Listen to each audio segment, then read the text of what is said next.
Now I think I'll throw this session open to the House and would request members of the House to raise their hands, introduce themselves and point their questions to the panelists if they want to. So please carry on.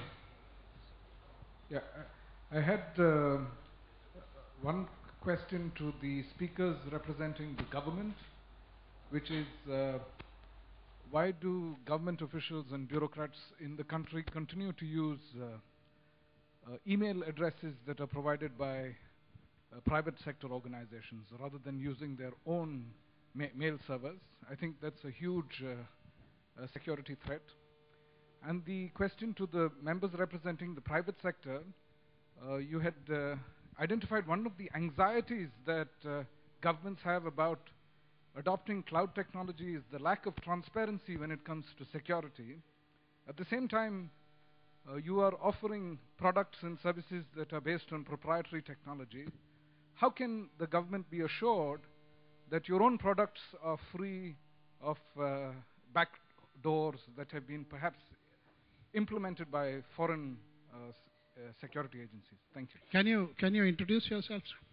My name is Sunil Abraham, and I work at the Center for Internet and Society. It's a policy research organization in Bangalore.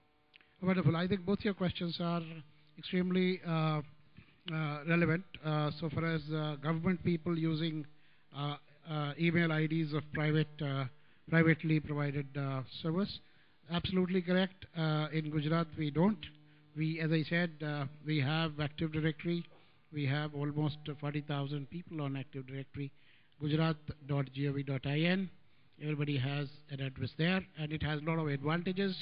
You know, I don't need to go for the email address of any of the persons from the government. Not only that, the search functions are excellent.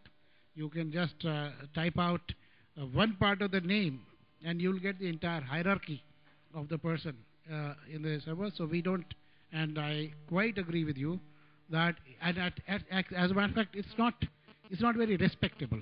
It's not very respectable if the address of a government officer is that of Yahoo or Gmail, or it looks a wee bit, shall I say LDC? Now the second question is also very relevant. Actually, I was asking Dr. Bajaj about that only. And should we ask the vendor to say something about it, or why not? I think we should have Trend Micro answer this question as to how do I know what you're supplying is good or bad. Yeah, cloud is, to be very frank, cloud is not cloudy. It's very, there is some controls, there is some technologies, you can secure your infrastructure. As I have told, the basic of cloud computing is, it is a multi-tenancy in nature, right? You don't know where my data is. In that case, some solutions is there, actually, which will identify that, again, it's an encryption solution. In a multi-tenancy organization, you can have your encryption functionality. But question is, who will manage your key? Yes, some solutions are there.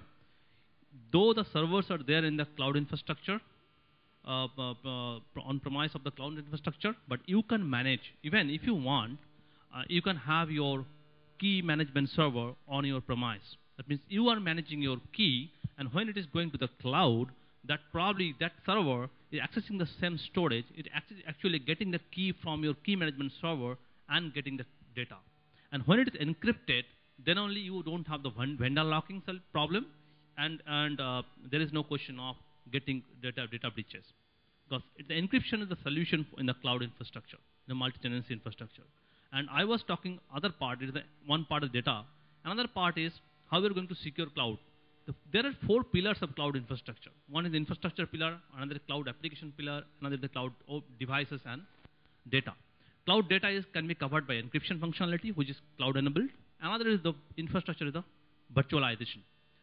There is some solution in the industry today that which will give you virtualization security on the fly. Wherever your data is, you can manage your security policy, and it can be probably any infrastructure as a service provider infrastructure. I was talking to NIC's DDG. He actually NIC is doing one project for or Eucalyptus. They are building up their own cloud because as per the policy, I believe they cannot have their cloud infrastructure out of India. They are building their cloud infrastructure on Eucalyptus platform. Now, yes, security was a concern, but there is some solution if you implement security, and it is not an issue at all.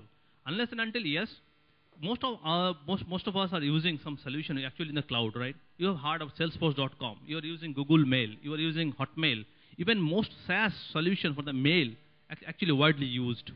Even some of the organizations, they are having their mail server published somewhere else.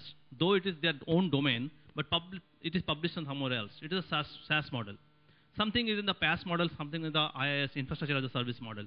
Now you can go ahead with that as per your policy, and you can maintain the security. Security is not at all a challenge as on today for the cloud infrastructure. Yeah, for your first question, I am not from any government organization. I am from a solution provider. And for your first question, why government officials are using the private email IDs, I believe, I have also seen this practice. I believe that they are using their mobiles, handheld devices, iPads, Galaxy tabs, and they want to configure their email IDs or their emails on these private devices, which is not allowed by their official IDs or by their Exchange servers. So they and for your second question, that why we should not use the proprietary technology for securing any kind of data on the cloud, either it is public or private. Yes, we should always use vendor agnostic technology and solutions whenever we are moving our data on the private or a public cloud. It should be, you can say, platform independent technology as well as any kind of vendor driven specific technology. That is why even standards like for key management, KMIP is coming up. It is evolving. There are open standards evolving for any kind of cryptographic. There are public key cryptographic standards coming up.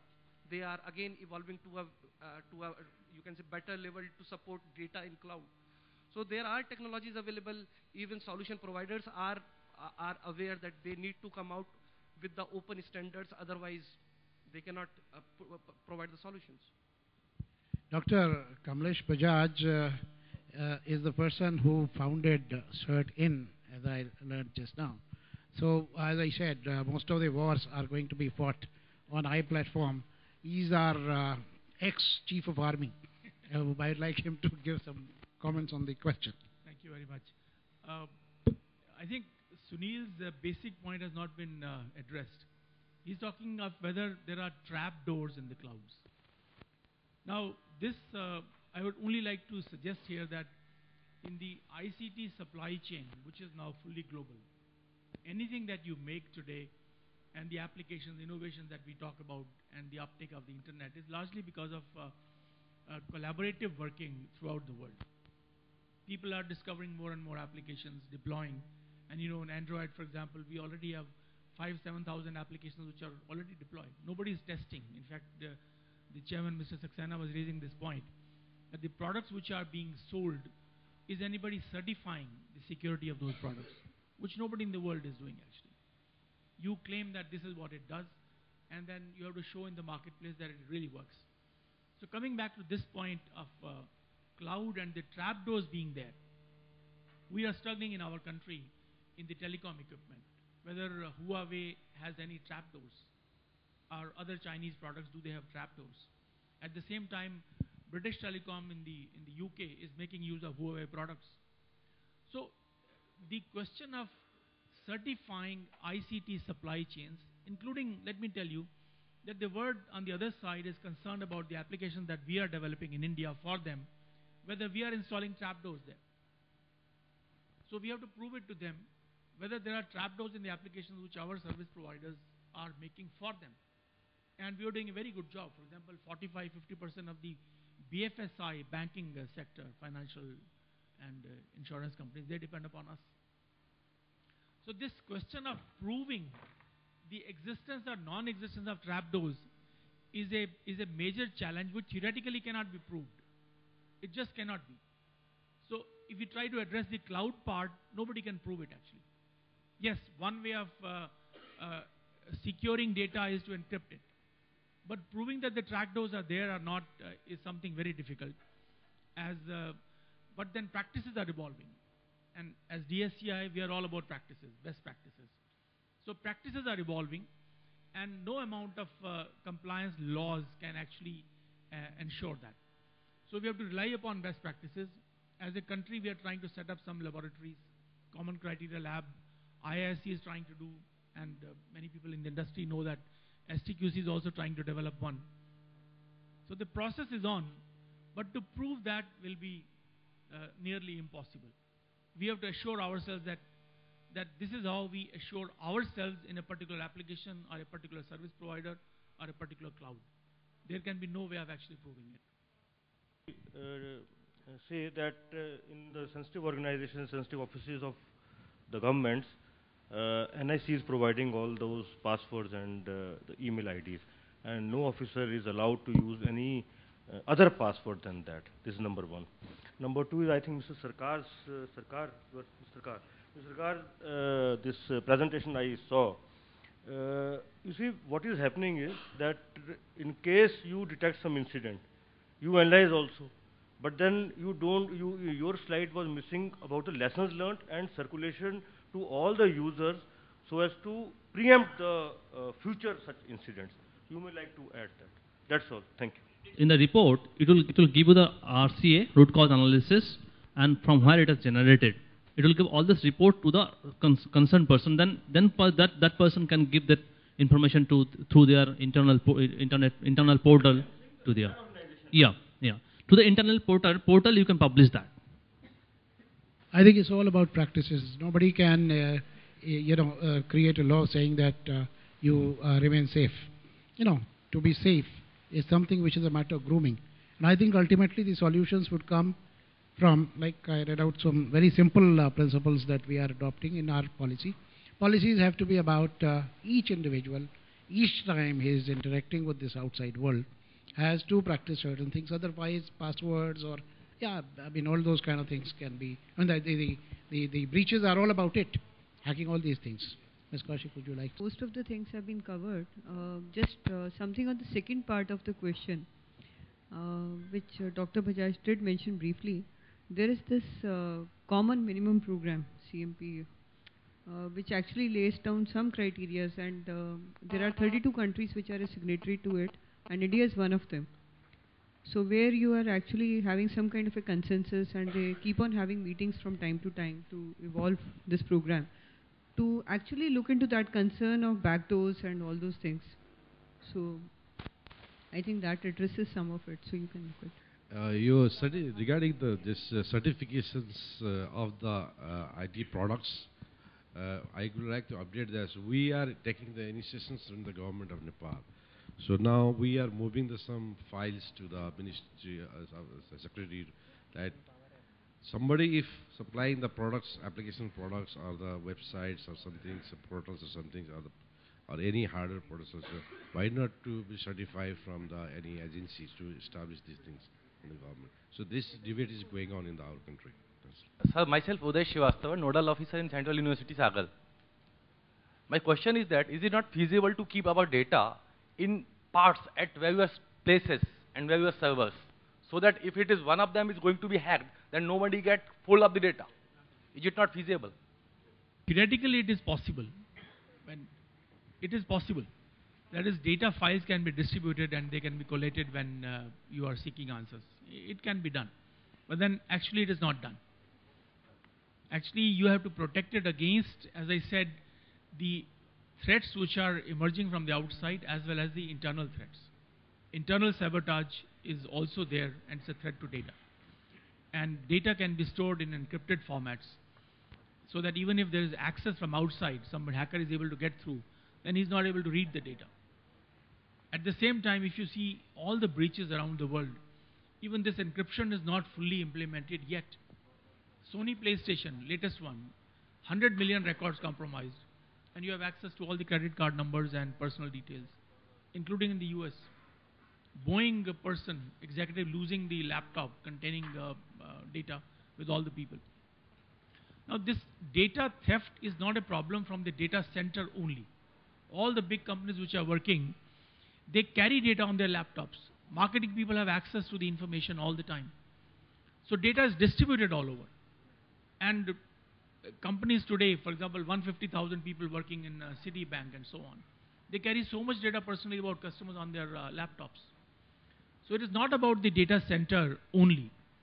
Data theft can take place from anywhere. So the practices have to cover the endpoints right to the center, like the way it was shown as multiple layers in one of the slides.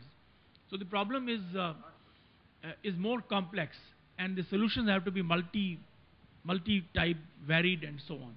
So this could be one of the solutions, but then definitely in practice, to my knowledge, it is not implemented.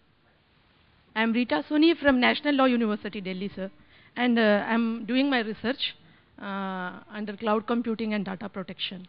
My question is, why we are failed to prosecute the crime, cyber criminals? Why we are so soft towards them? And why we are not examining the legal aspect? We are speaking much about cybercrime and cyberspace and cyber security, all this. But why we are so soft towards them? Let me tell you, we are not, as a state or as a country, we are not soft towards them. It is that the complexity of understanding cyber crimes and complexity of understanding cyber forensics is difficult. I mean, the problem is highly complex. Means there is no proper procedure to prosecute them. Everything is there. Let me tell you, because we know on the ground we are working closely with them. I have worked earlier from the government and now from the private sector. Last 4 years, we are running this Cyber Labs program to train police officers. Yesterday I was in Pune and I saw a particular batch which was being trained in our laboratory there. Now the kind of people who come, I'll give you one example. To make them understand that there is a crime which has taken place, to get the crime registered is a major challenge. It all happened 3 years ago for the first time, when some company employee walked away with the source code. Source code worth, I don't know, maybe $5 million. Now, this guy goes to register the case in a police station. I have lost the source code. Okay. But then, on closer investigation, he found you still have a copy of the source code. How is it a theft then? Theft means that you have lost something and you can't be in possession of that again. So here is a case where the source code is stolen and I have still a copy of that. So it's a concept which takes a long time for people to appreciate, especially police inspectors, constables, and so on. And then we were talking about PKI and several other things. Now, data which is on computer systems, it has to be preserved and then it has to be taken as evidence in a particular way that the court will trust the forensic data which is presented. First is the issues with respect to understanding for the police officers, that the way they will carry out the Panchnama for a computer system which is seized. And for a long time, the people felt, in the police, they felt that the screen that you see is the computer, not the disk which is behind it, but the screen itself was taken to be the computer. And we have gone through several such things. I have been personally involved in one of the computer disks which was seized in the Harshad Mehta's case, long back. And nobody could be actually brought to justice, simply because the issues have to be appreciated by the public prosecutor also. First, the police person who is actually capturing the data, and then the public prosecutor to understand, and then present it to the court of law. And judiciary also has to appreciate the evidence which is presented. So the process has started. In the last 8 to 10 years, we have trained a number of officers. But then in practice, the officers get transferred also.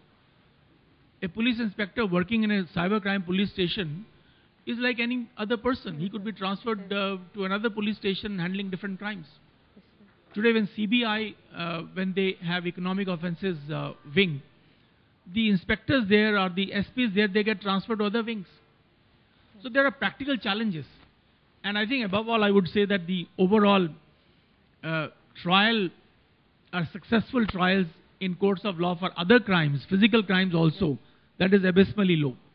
So why take hold of cyber crimes only? Where to my knowledge in the last 4 or 5 years, probably 2 or 3 cases have been brought to actual punishment. But it should reach to common man, right, sir? Whatever we are doing, it should reach to common man.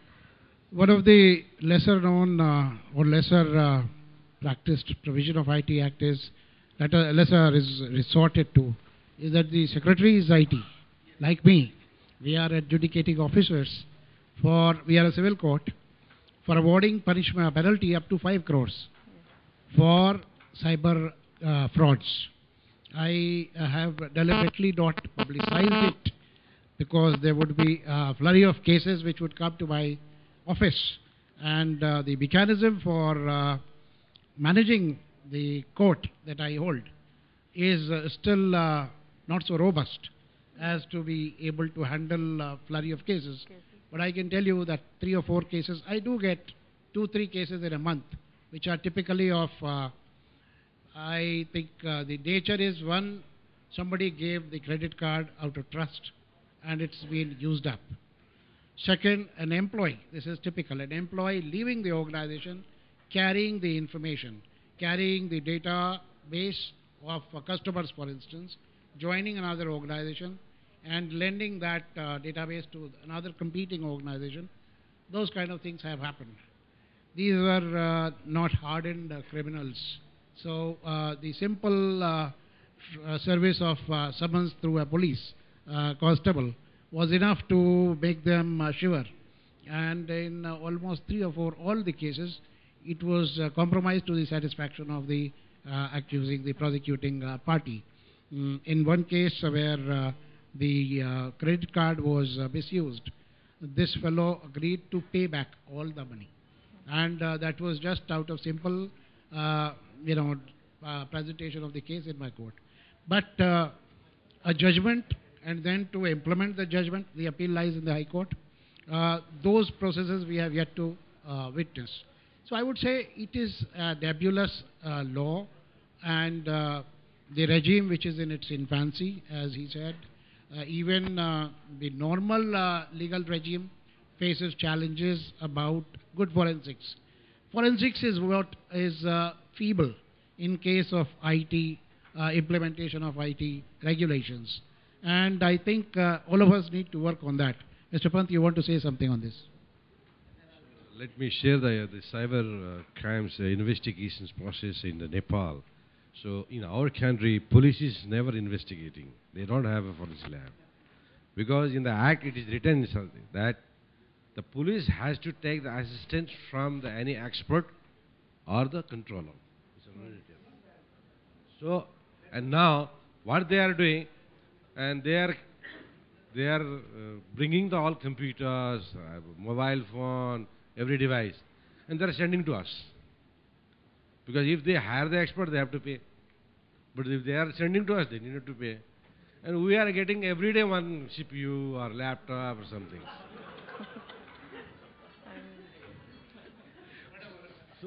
So now what happened? And now we have the credit card fraud also. Some things we founded these things. So we have set up the small jaisa taisa, a small forensic lab. We have to improve these things. What we are doing, we make the clones of the hard disks and we investigate on that. These things they're doing these things. Now, what she had asked a very good question: why this is not controlling? Is that the thing is that in the civil crimes or any criminal crimes also, what happened is that you identify or you have a doubt with somebody, and you investigate with that views, and some of the proofs will be there, and court and everything will be there. Some debates go on, and court will give the final decisions. But here in the cyberspace, we cannot imagine who had done. Who had done the crimes? Who had committed? We cannot doubt also. So that's the problem. So that is the why some identification is required while doing the transactions. If you are keeping your source code, then better you keep with the source code using the digital sign, make the encrypted over there, so that you will find out that he had kept it. So it cannot be stolen. So there are some mechanisms: data creations, data modifications, data storings, everything. and doing the transaction or any traffics or providing the virtual private network also in the VPN also, you can have some identifications. Some ID management system should be introduced. Then only you'll know that, or you can have the doubt, okay, these are done. Thank you.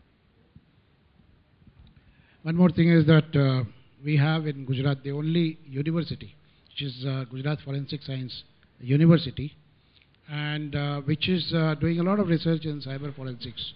And cases are being referred to it from various other parts of the country. And with that, I'd like to conclude this session. I think we had a very broad based discussion on the issues of security during this session, the security of networks, the databases, the cloud particularly, which is the anxiety of all of us. And the conclusions, in one line I would say, compliance alone is not enough. It has to be your concern to be safe, that the weakest link is it's as strong as the weakest link in the chain. Gatekeeper who's corrupt in the Great Wall of China can let it be out. And the soldiers are trying to fight it, like Trend Micro, like SafeNet, and like others. But it is a battle which is still to be understood more clearly. And with that, I think the participation could have been more. Thank you very much for the attention. Thank you very much for the time. We'd like to conclude it with that. Thank you.